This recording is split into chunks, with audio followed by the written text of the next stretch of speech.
पता है लोग आपकी इज्जत करना बंद क्यों कर देते हैं? नहीं। और आपको ये लगता है कि आप जो इज्जत डिजर्व कर रहे हो वो आपको नहीं मिल रही।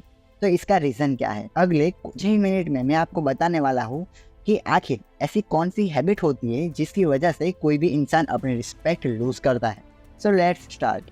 साल 2009 में एक बहुत ही जबरदस्त मूवी रिलीज हुई और इस मूवी में दो ऐसे कैरेक्टर थे जो बहुत ही हार्ड वर्किंग थे, अपने गोल को लेकर एकदम फोकस्ड थे, कॉम्पिटिटिव थे और बहुत हद तक डिसिप्लिन भी थे। लेकिन मजे की बात तो ये है, भले ही ये कैरेक्टर इंटरेस्टिंग और कॉम्पिटिटिव थे, पर रियल लाइफ में ऐसे लोगों की कोई रिस्पेक्ट नहीं करता। हमें दोनों ही कैरेक्टर से ये अच्छी तरह से सीख सकते हैं कि कैसे फोकस्ड और डिसिप्लिन होने के बावजूद भी हमारी कुछ छोटी छोटी हैबिट्स की वजह से हमें रिस्पेक्ट नहीं मिलती। बाय द वे, इस मूवी का नाम था थ्री इडियट्स और वो जो कैरेक्टर थे डॉक्टर वीरू सहस्त्रबुद्धे और चतुर रामलिंगम। चलो अब हम बात करते हैं कि ऐसी कौन सी हैबिट्स थी जिसने इन लोगों की रिस्पेक्ट लूज करवा दी। And that is bragging too much. इस सीन में चतुर अपनी शेखी पखारने में लगा होता है, जबकि अपनी अचीवमेंट पे गर्व करना, उसकी वजह से खुश होना और उस खुशी को अपने फ्रेंड और रिलेटिव के साथ शेयर करना, उसमें कोई बुरी बात नहीं है। लेकिन इसे एक हैबिट ही बना लेना, ये तो गलत बात है। और हम लोग कई बार अपनी अच्छी इमेज क्रिएट करने के चक्कर में हम अपने ही अचीवमेंट के बारे में बताने लगते हैं।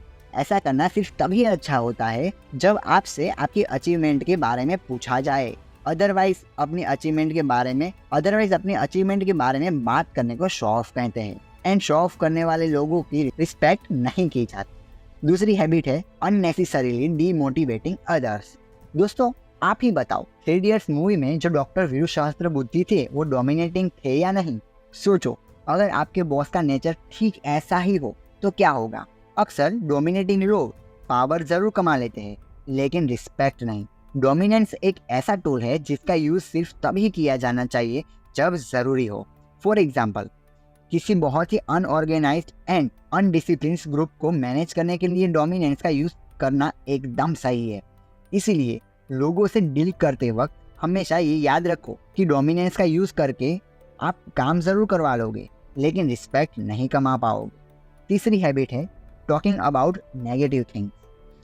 वैसे तो अब मैं जिस कैरेक्टर के बारे में आपको बताने जा रहा हूँ वो एकदम भी बुरा तो नहीं था, लेकिन इस कैरेक्टर की एक हैबिट बहुत बुरी थी और वो हैबिट थी हमेशा नेगेटिव सोचना और नेगेटिव बातें करना।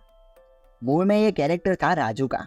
देखो, हम सबकी लाइफ में कोई ना कोई स्ट्रगल या डार्क फेस होता ही है, किसी की भी लाइफ परफेक्ट नहीं होती। लेकिन कुछ लोग अपनी स्ट्रगल की वजह से ज्यादा ही नेगेटिव हो जाते हैं और हर सिचुएशन में कोई ना कोई नेगेटिव एंगल ढूंढ ही लेते हैं। पर ऐसे लोगों के साथ आप ज्यादा देर तक बात करना पसंद ही नहीं करोगे।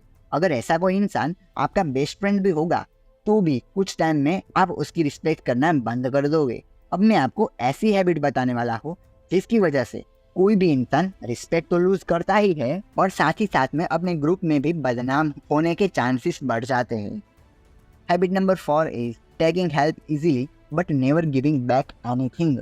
ऑलमोस्ट हर ग्रुप में कुछ ऐसे लोग होते ही है जो हर किसी की बर्थडे पार्टी में आते हैं, सबके पास से ट्रीट मांगते रहेंगे, पर अपनी वाली में अपनी जेब से 1 रुपया भी नहीं निकाल पाएंगे। ये लोग बहुत ही कंजूस होते। लेकिन फैक्ट तो ये है कि रिस्पेक्ट कमाने के लिए कोई भी रिलेशन में गिव एंड टेक बराबर होना चाहिए, क्योंकि अगर आप किसी को कुछ दोगे ही नहीं तो आप उन लोगों के लिए सिर्फ लायबिलिटी बनकर रह जाओगे। रिस्पेक्ट तो छोड़ो, लोग आपको नजरअंदाज करना शुरू कर देंगे। Habit number 5 is giving unwanted advice.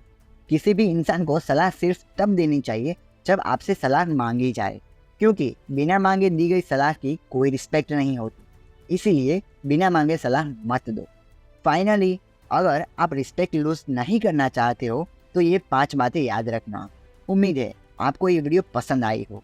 अगर आपको ये वीडियो पसंद आई है तो बेल आइकन दबा देना और चैनल को सब्सक्राइब करते रहना, जिसकी वजह से नेक्स्ट वाली वीडियो आपको सबसे पहले नोटिफाइड हो जाए।